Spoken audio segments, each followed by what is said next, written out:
Hey guys, the orange hat, the speaking hat of wisdom here.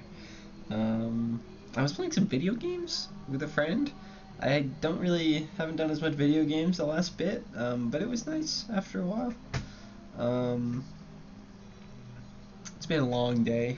It's been a long day, and I wanted to talk a little bit about just like obsessional, compulsive sort of tendencies and behaviors. The hat my mom made. It's for a friend actually, but I'm giving it a little test drive, so bear with me. But no, I want to talk a little bit about what we think of as OCD, because I've been thinking about that a little bit recently, and I don't want to get into the specifics, but just this sort of almost like ritual, mulling things over in our mind and looking to just sort of, validate and go through these sort of checks and balances for the sake of, I don't know, God knows what, some sort of importance, some sort of necessity, which seems to come only from the treacherous kind of slings and arrows of, throwing yourself down the manhole of obsessive compulsiveness. I really struggle with this. I seem to have quite a bit of like moral OCD. I also get harm OCD, which isn't fun. But I get this sense that like there's something wrong with me and I need to figure out exactly what it is, or I have some thought or I have something come up and then I need to think a whole lot more about that thought, and I know I have this sort of anxious reaction kind of in my gut. Freud was the one who kind of termed these sort of obsessional tendencies. He said that we have some sort of unacceptable idea, which of course was sexual because, everything's sexual with that man. And this creates all of these contradictions and this mental gymnastics within the self, which I think is curious, which I think is interesting. There's so much neurosis going around. It makes me wonder, it's not even in the content of the thing. That's the thing, like with the hand washing or with all of these other sort of behaviors and these things we have to do. It's a cover up, I think. It's a sleight of hand away from something more fundamental, something more foundational. But it's interesting. I think it's such a fundamental feature of human nature, to be neurotic, to be in our minds, especially these days when everything's so much more complicated. We have all these different layers and we're just so compelled towards all these sort of things that we obsess over and mull over in our minds. Kind of makes me wonder, and then this can be another one of my obsessive sort of tendencies, but like, why? Like, what are we really mulling over? Why are we mulling over that? What's the problem with that? And I think on one level it can be helpful to experience that energy in us, which is hell-bent on this process, ensuing itself. And but I think it's not in engaging. I always think that I need to follow it. I spoke to the sort of manhole analogy, the rabbit hole of OCD, of going down and like, okay, let's go along with it. I had this thought, now let's go listen to a whole bunch more stuff and keep rattling it around my mind. It just becomes so stupid.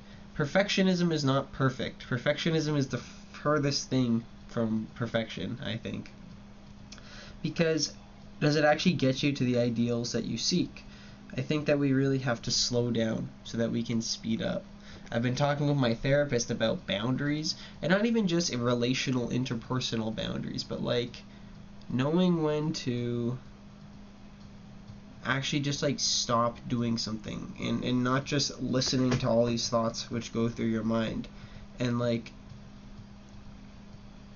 actually having like a degree of control over the mind. which is something that I thought I've understood the last 5 years, but it just seems like with all of the thinking and the storytelling, I've just lost such a grip. I work a job where I just have 9.5 hours of my day in terms of just time in my mind, and that's a good thing, but it's also a terribly bad thing. And it can be really hard to stay focused.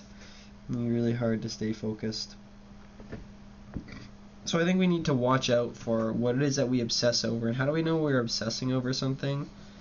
Is because we feel like we can't not think about it. We feel like we can't. I think when we can't put something down, we can't give it perspective, give it real nuance and detail. There's something we need from it. We lose objectivity.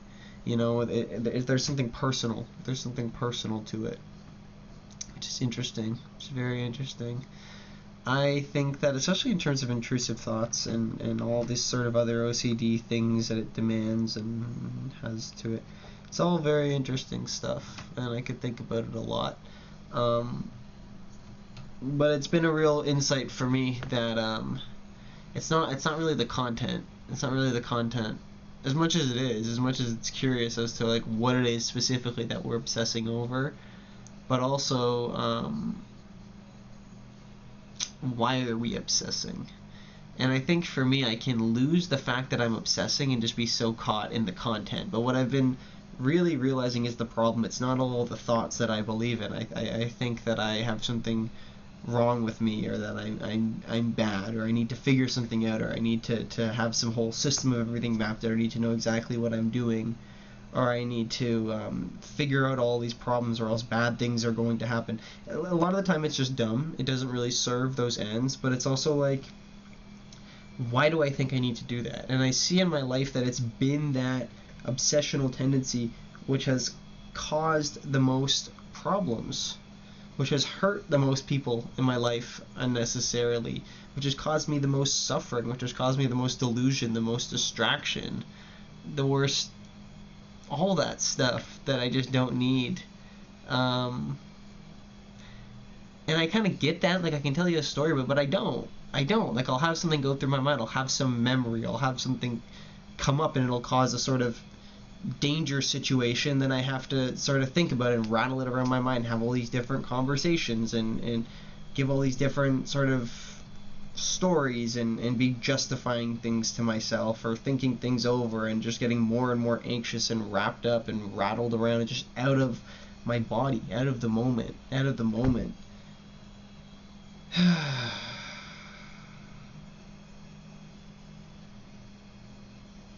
I had a friend tell me yesterday that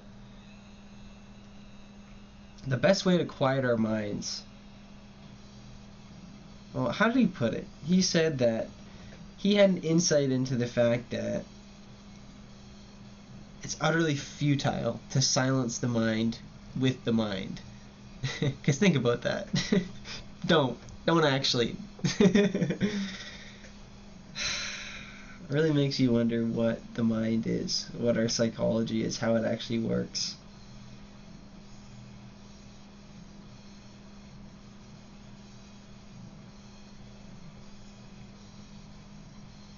But I'd really like to advocate a deep sense of patience and a deep sense of self-acceptance. I feel like so much of OCD is probably just self-unacceptance, needing to know something, needing to do something properly, needing to get away from some feeling, some sensation, and the compulsion having some sort of, soothing or distracting or otherwise compensatory sort of effect.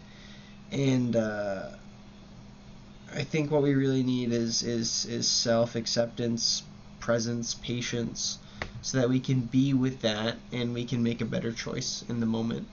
And especially those of us who are like neurotically sort of obsessed, it's less like compulsive behavior but more compulsive thinking, like especially those of you out there who have moral OCD, and like that's what I get the most, and I'm really sorry that it fucking hurts. And to all you out there who don't think that you're enough, to think that you're a bad person, who want to be so good but think that all of your goodness is just in service of something bad, or that any whatever the hell it is. I connected with a friend about this recently, and it felt really good. I actually talked with one of my friends about my feelings today. You know, I was having some hard feelings. I was having some different conflicting thoughts, and it made me feel really bad. And I wanted to isolate and avoid, and you know, but no, I was like, I can't. You know, I felt good about that. I don't need to give a whole fucking stupid story about it, but it felt really good. But I accept you. I accept you. Come as you are, please. I love you. I love you. I take this hat and I give it to you. You know, no matter how you may think about yourself, no matter how, whatever the hell you may think about me, I know your intentions are pure. I know you are innocent and you are worthy of love. It's okay. Things will be okay. I wish I could hear that sometimes. I really wish I could hear that sometimes. I know it's true. I know it's true. I've seen that very deeply, but I also really don't. I also really don't. So, I think that's what it's really about. I think that's what really counts. But, may all beings be free from suffering, isn't it?